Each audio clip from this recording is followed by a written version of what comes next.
Hello, it is Katrina Russell again, and I hope you are staying safe and healthy.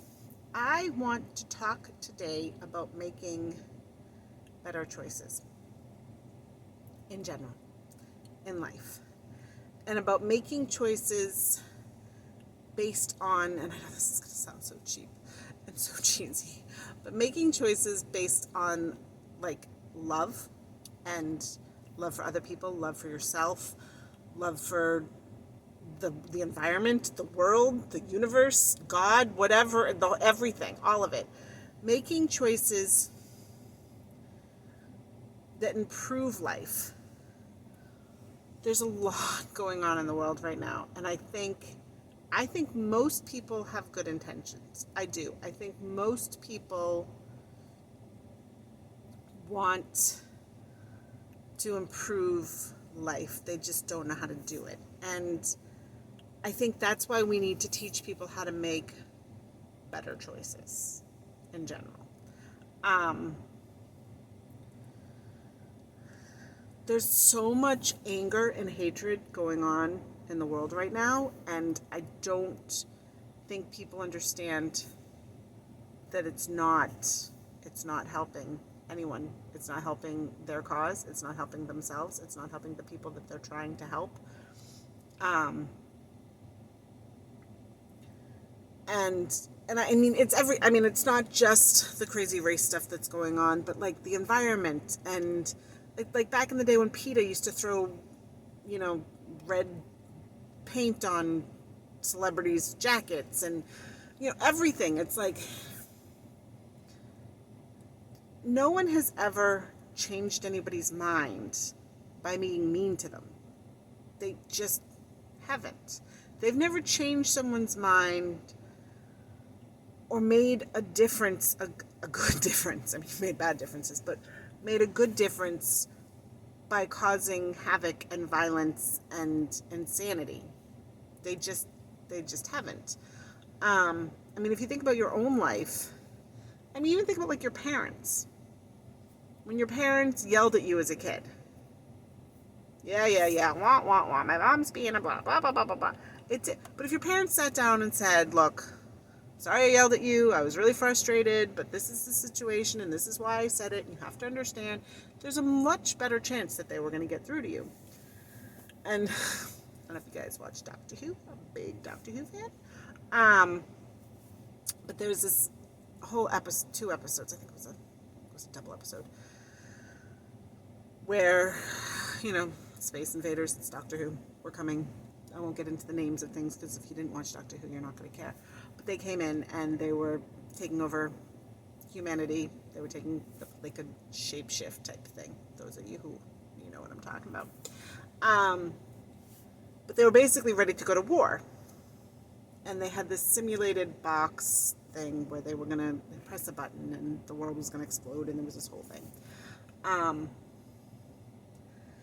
And here's one of his, I might actually put the link of the video in the description afterwards, but he has this great speech about how war doesn't actually accomplish anything, but how everybody dies and everything's a mess, but it doesn't end until two people sit down and talk together.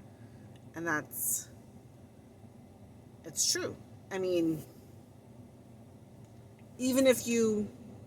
Even if one side wins, even if one side takes out the other side or whatever, eventually somebody has to give in, somebody has to cave, there has to be some sort of something.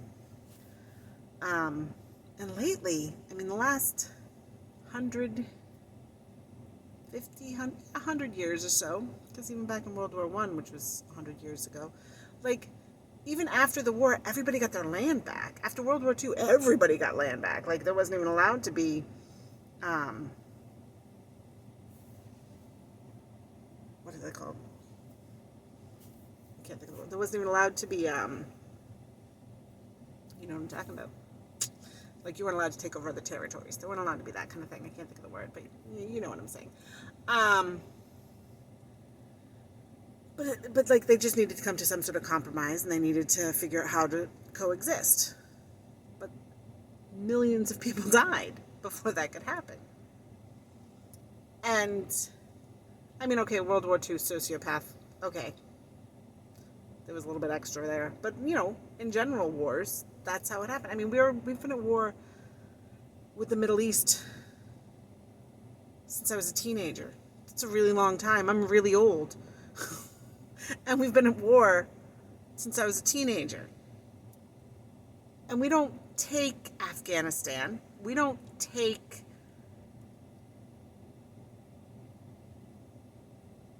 any of these countries. That we just keep going back and forth. We didn't take Iraq. I remember thinking that. I remember thinking, why did we leave Saddam Hussein in charge? I don't understand. And like if Hitler had survived, we weren't gonna just be like, okay, sorry, buddy. Like I couldn't figure it out. Now, of course, as I'm older and I understand a lot more things, and when you get rid of one government and you don't know what's going to happen with the next government, but sometimes it's better the devil you know, and sometimes it's not. It just depends on the situation. But at 15 years old, I didn't know anything.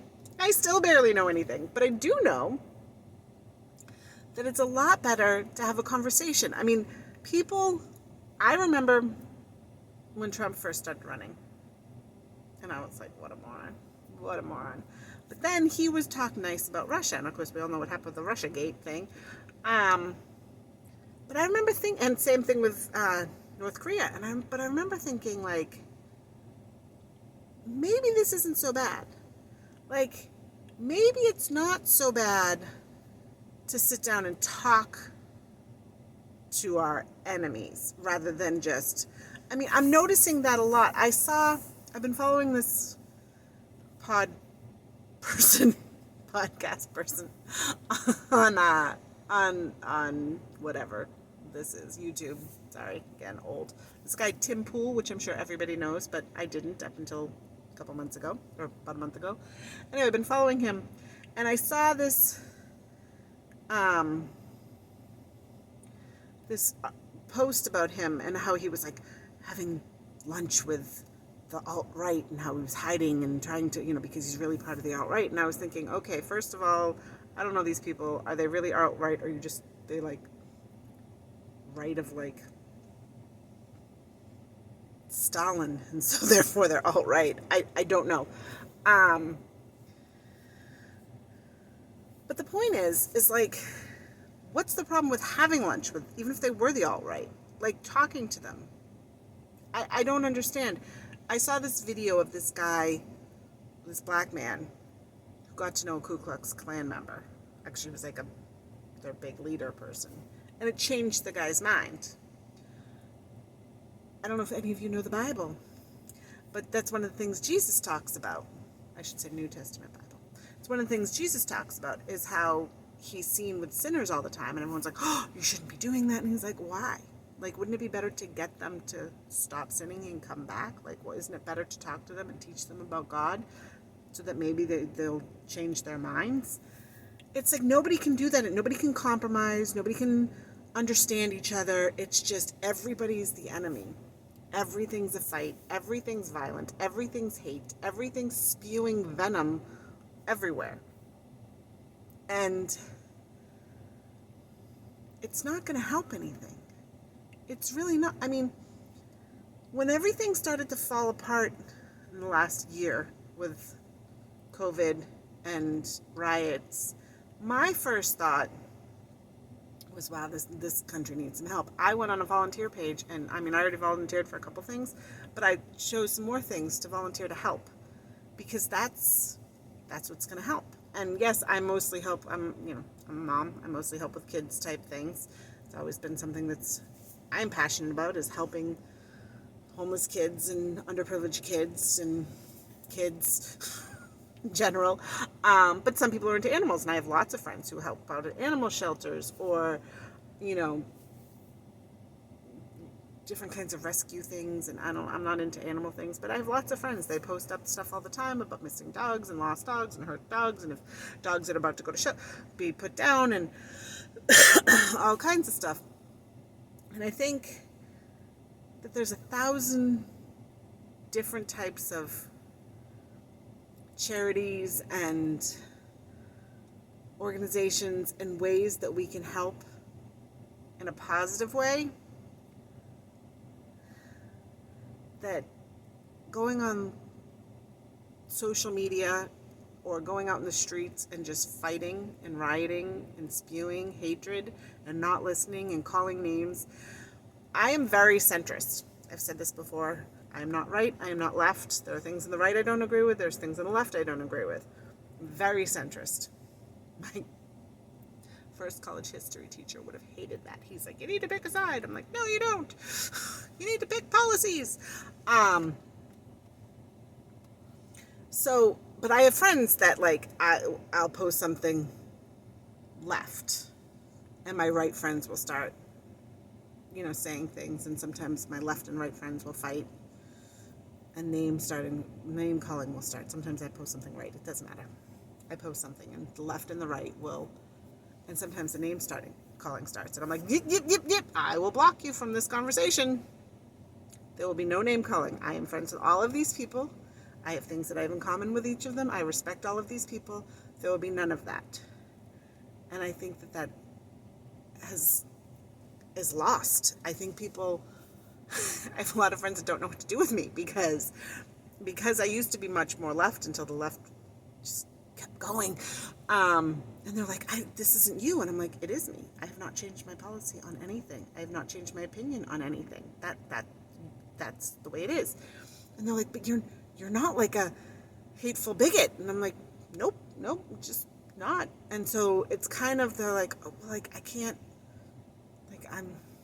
get mad at you. And I'm like, great, I'm not mad at you either. Fabulous, the world's wonderful. And I think that's the way, like, I had a conversation one time with a friend who was more towards the right about, like food stamps or SNAP or whatever it's called wherever you are. Might even be a national thing now. I don't know if they just changed the name of them, but you know what I'm talking about. And how she was all mad because some illegals are scamming to use them. And I'm like, right, but like even if a small percentage of illegals scam to use them, so many people need them. It's not that big of a deal. And to her it was. She's like, to me, it's worth like revamping or canceling the program. And it was like, that was her opinion. She's entitled to it. I had my opinion. I'm entitled to it. We didn't disagree on the facts, though. I wasn't saying, no, people use it. And she wasn't like, everybody. It was like, these are the facts. How do you think we should handle this? I mean, she wasn't saying taking food away from everybody, but like revamping the whole system, which of course is a big deal. But that's what I feel like that's what it used to be. It used to be like you could discuss policies, but now it's like, because this country is so rich and because we have so much and because it's so free, it's like people need to push the envelope on what more we need to have. I've noticed this with presidential elections, especially. The president isn't supposed to do anything. Like, he's literally, the federal government is barely they're supposed to make sure people don't kill us in war and like interstate commerce. Like, that's it. Like, things that go over borders for states, they kind of regulate because states have different laws. Like, they're not supposed to do anything. But now it's like every time the president has to offer that they're going to do more and more and more, to the point where the president's now, like, people want socialism because the president needs to control everything. And yet they hate politicians. And it's like, everybody should just do their thing, be happy, and show love to one another. If you think that there's a problem, have a conversation. If you think that there's somebody who needs something, figure out a way to help them. That's it. These cities that are being destroyed because these predominantly black cities that are being destroyed because Black Lives Matter, how does that help Black lives? At all. They're predominantly black cities being destroyed. They're predominantly black businesses being destroyed. You want to help? Go rebuild the city. Put your time, money, and energy into rebuilding these cities. That's how it helps. That's how you volunteer in the cities. Donate money to help rebuild these businesses. Donate money to the schools. Donate time and resources to after-school programs and to I know through unemployment,